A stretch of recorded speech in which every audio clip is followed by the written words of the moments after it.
ఏపీలో అరాచక పాలన కొనసాగుతోందని మండిపడ్డారు వైఎస్ఆర్సీపీ నేతలు. గ్రామ స్థాయి నుంచి వైఎస్ఆర్సీపీ నాయకులను లక్ష్యంగా చేసుకుని వేధింపులకు గురి చేస్తున్నారని ఆగ్రహం వ్యక్తం చేశారు. రాజకీయ కక్ష సాధింపులో భాగంగానే వైఎస్ఆర్సీపీ కార్యకర్తలపై దాడులకు పాల్పడుతున్నారని ధ్వజమెత్తారు. కర్నూలులో పోలీసుల వేధింపులు తాళలేక వైఎస్ఆర్సీపీ యువజన విభాగం సిటీ ప్రెసిడెంట్ బాలు ఆత్మహత్య యత్నానికి పాల్పడ్డాడు.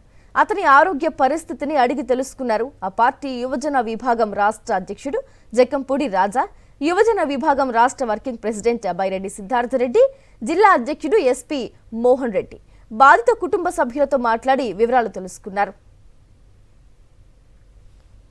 కర్నూలు నగర వైఎస్ఆర్ కాంగ్రెస్ పార్టీ యువజన విభాగం అధ్యక్షుడు బాలాంజనేయులు ఎలియాస్ బాలు గడిచినటువంటి 2 ఏళ్లుగా తన మీద పెట్టనటువంటి కేసుల్లో చక్కగా చదువుకున్నాడు. ఫిజియోథెరపీ మెరిట్లో సీట్ వచ్చి చదువుకున్నటువంటి పరిస్థితి.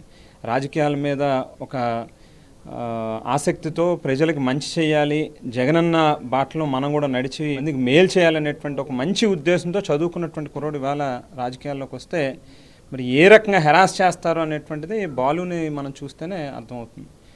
సారా కేసు పెట్టారు, రకరకాల కేసులు పెట్టి ఎన్ని రకాలుగా మెంటల్గా టార్చర్ చేయాలో ఫిజికల్గా కూడా తనని కొట్టినటువంటి పరిస్థితి కూడా కనిపిస్తుంది. ఎక్కడైనా మీ పద్ధతి మార్చుకోకపోతే ఖచ్చితంగా ఈవేళ మీరు ఏదైతే అధికారం మా చేతిలో ఉంది కదా అని చెప్పి విర్రవీగిపోయి మీరు చేస్తున్నటువంటి ప్రతి దానికి కూడా రేపు రియాక్షన్ అనేటువంటిది ఏ స్థాయిలో ఉంటుందో ఒకసారి ఊహించుకుని దానికి తగ్గట్టుగా ప్రవర్తించండి, లేకపోతే ఇబ్బంది పడతారని చెప్పి మాత్రం హెచ్చరిస్తాం. బాలు అనే వ్యక్తి ఆ పిల్లోడు యూత్ లీడర్ ఉన్నాడు వైఎస్ఆర్ కాంగ్రెస్ పార్టీలో. మహా అంటే ఈ గేరి వరకు తెలుసు, లేదా ఈ కల్లూరు వరకు తెలుసు, లేదా కర్నూలు వరకు తెలుసు ఎవరు బాలు అంటే. వీళ్ళు చేసే తిక్కచేష్టల వల్ల ఈరోజు రాష్ట్రం అంతా ఎవరు బాలు ఎక్కడుంటాడు, ఆ పిల్లోడికి జరిగిన అన్యాయం ఏందనేది రాష్ట్ర వ్యాప్తంగా మాట్లాడుకుంటున్నారు. తెలియనితనంతో, మూర్ఖత్వంతో, అహంకారంతో చేసే పనులు తప్ప వేరేది ఏం లేదు. లేకుంటే ఆ పిల్లోడిని ఇబ్బంది పెట్టాల్సినటువంటి అవసరం ఉంది జిల్లా ఇక్కడున్న మంత్రికి కానీ ఇక్కడున్న పోలీసు వాళ్ళకి కానీ. నాకు తెలిసి పోలీసు వాళ్ళ పాత్ర ఏం లేదు, ఎందుకంటే వాళ్ళ పైన బాస్ మంత్రి ఉన్నాడు ఇక్కడ. ఆయన ఏది చెప్తే దానికి జీ హుజూర్ అనాల్సిందే వాళ్ళు, లేకుంటే ట్రాన్స్ఫర్ అయిపోతారు.